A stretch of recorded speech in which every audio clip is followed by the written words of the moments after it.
What's going on, YouTube?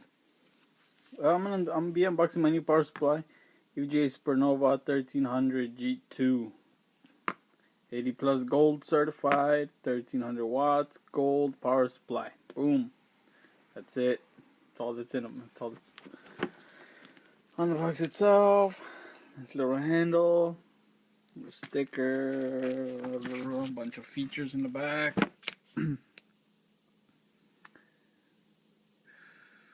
Ultra quiet ball bearing, 140 millimeter fan. Oh, nice. SLI certified. I'm guessing you could do 3-way SLI, maybe 4-way with some adapters and some like lower power graphics card. I'm moving from an 850 watt AX850 from Corsair. Reason that I'm switching from Corsair 850 to one of these is my two Titans with modded BIOS, they will absolutely require more than an 850 power supply. A BIOS from Skynet, from OCN, and Overclocked.net unlocks power draw to about 439 watts maximum, and basically with that BIOS, everything overclocked and overvolted as high as it can possibly go. And a mild overclock, basically stock CPU, was causing my 850 watt to shut off. So the moment it shut off is the moment I went and sold it and got a new one. So yeah, that's basically the reason why I'm upgrading. Now, I just hate it when I hear people recommend the bare minimum power supply. Like you ask for advice. Hey guys, what power supply would I need for dual 780s or dual Titans and 4770K? Like, oh, you'll be alright with a 750. My fucking ass, 750. Why would somebody recommend the bare minimum power supply? Like, you want to add some hard drives. You want to add maybe a water cooling loop, custom loop. You want to overclock. The moment you overclock, all those specs go out the window. So, and let's say a 750 does power your dual Titans and your overclocked CPU.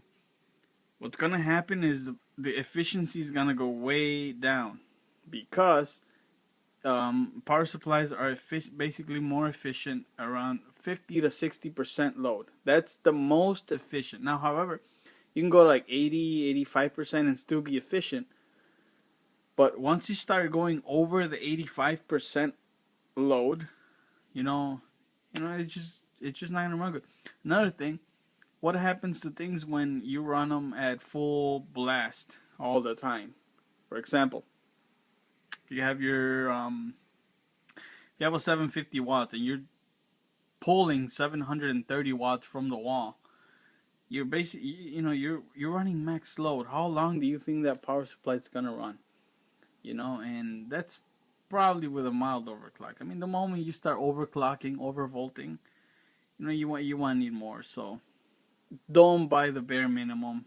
If you're gonna go SLI, if you're gonna overclock, and you're gonna need around 600 watts, go do yourself a favor, just get a nice 1000 water, and you'll be perfectly fine.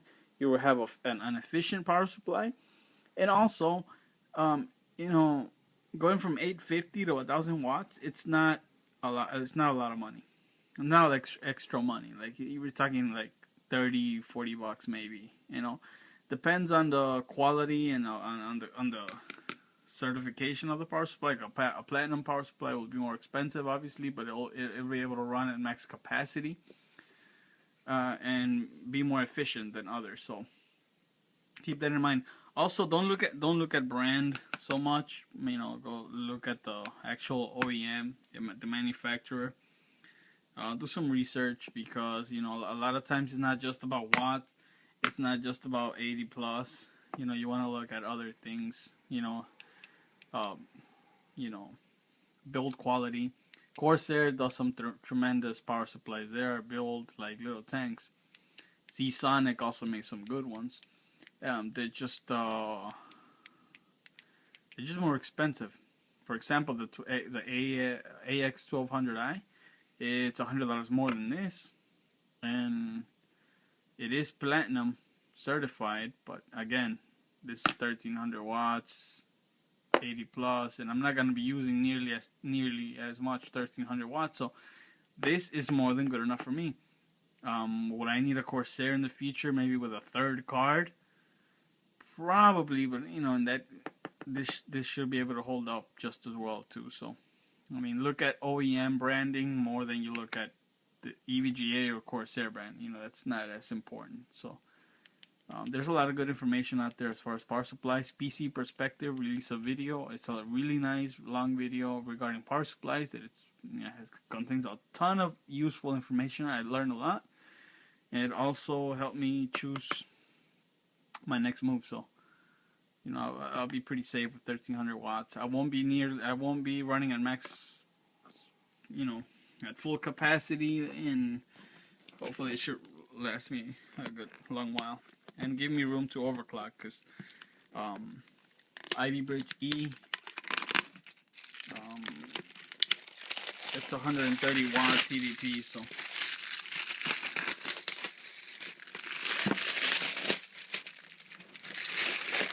get to the unboxing part of it. Yay. This is my one-hand unboxing. Sorry guys, I don't have a tripod. There are probably better videos out there than this. I don't care. Just gonna do my unboxing. Hey, check this out. I'm off topic. I just made that. That's going on my case pretty soon. Whew. Made out of acrylic. Dark Knight. Yes. Okay. This must have a seal somewhere. Why can't I open this straight up? Let's see. Yep. UJ seal. Gotta pop that open. Use a pen.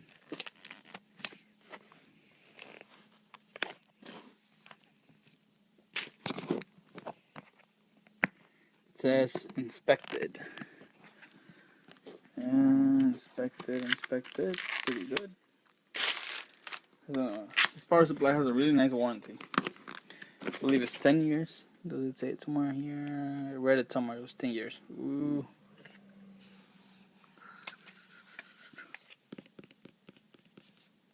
Well, we'll get to it in a little bit.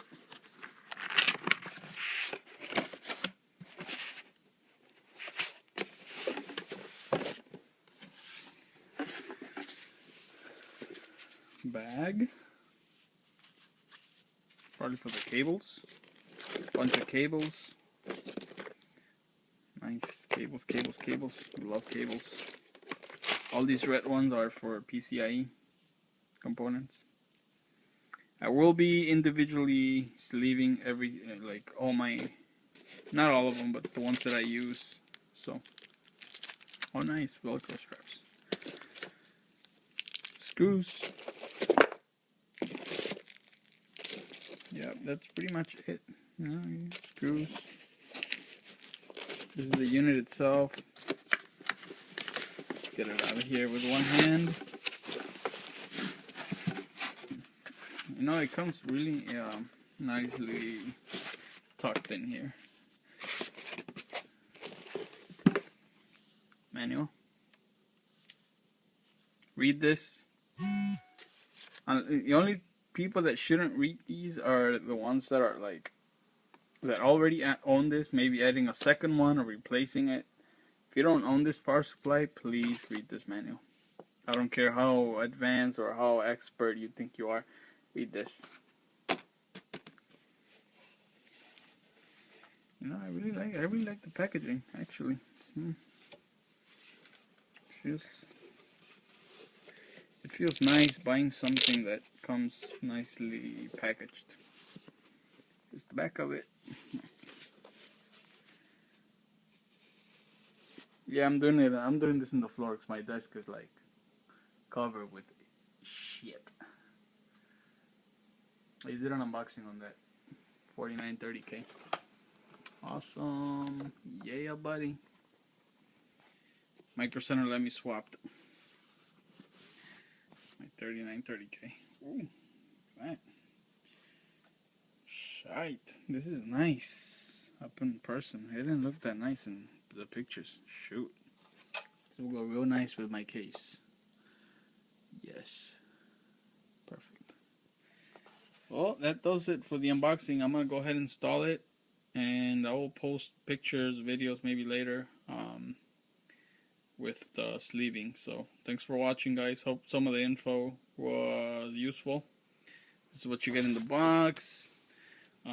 Again, remember, don't go with the bare minimum for your power supply. You know, if you're going to use 500 watt, don't go with 500 watt. You know what I'm saying? Go get like an 850 or something. And keep in mind that some of us are constantly upgrading. Like, you know, if you feel like you're fine with a single 750 power supply, but then later on you're gonna be thinking about adding another card, maybe overclocking, modding the BIOS, and etc. You know, just go safe. Get your nice 1000 watt or 1300 watt for your stuff. Now, depending on your needs, you'd probably be okay with 1000 watts for Haswell or like Ivy Bridge, but Sandy Bridge E or Ivy Bridge E that require more juice out of your power supply, 1300. 1300 should be fine. Well, thanks for watching, guys. Peace. Real quick, just wanted to add a little section here on how this thing actually looks installed, and it looks absolutely hideous. I need to start sleeving like ASAP. Oh my god, this is absolutely hideous. I mean, disgusting. I did leave here some room so that the lower card could breathe. There's plenty of ventilation in this case. It looks ugly, and that's as tidy as I can get it. Oh my fucking god. Yeah, I totally recommend either getting a non-windowed case with this power supply, or if you have a windowed case, absolutely custom sleeves. For the VGA, there's also a wire that instead of plugging 2 wires, you can just grab one of these, plug it into an 8-pin, and it has a U or an extension that goes up into the 6-pin, like that, like so. And this makes it look even more hideous. I just grabbed 4 individual wires, and that's pretty much what it looks like installed. That red absolutely destroys my build. Oh my god, so ugly. But anyway, thanks for watching. Peace.